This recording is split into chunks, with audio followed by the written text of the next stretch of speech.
আরে বাস দিদি, ফাটিয়ে দিয়েছিস তো।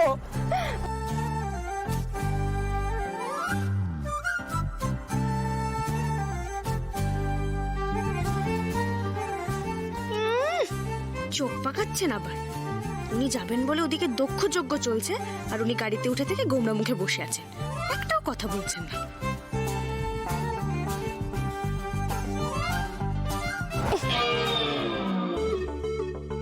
সরি। এত ছটফট না করে একটু শান্ত হয়ে বসলে আমার সুবিধা হয়।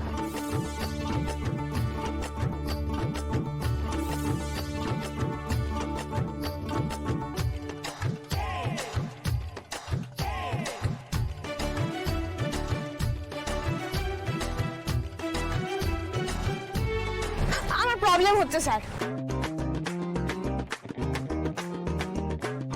রঘু, গাড়িটা সাইড করে দাঁড় করো। আচ্ছা দাদা।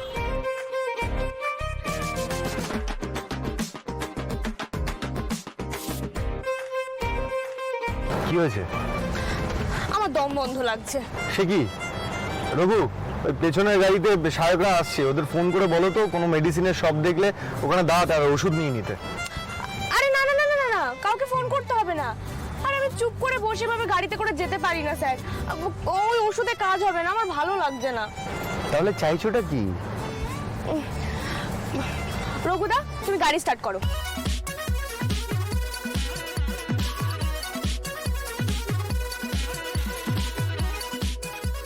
এবার জানলার কাজগুলো নামিয়ে দাও আর এসি বন্ধ করে দাও।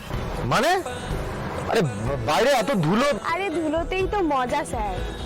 কি গো, তুমি নামাবে? আমি নামিয়ে নিলাম। এই থাক থাক থাক, দরকার নেই, আমারটা নামাতে হবে না। ভাল লাগে না। যাকে এবার একটা ঝাক্কাস থেকে গান লাগিয়ে দাও তো রঘুদা, সুন্দর করে।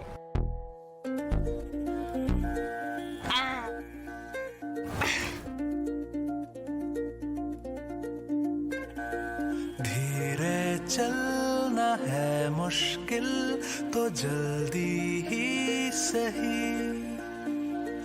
आँखों के किनारों में बहाने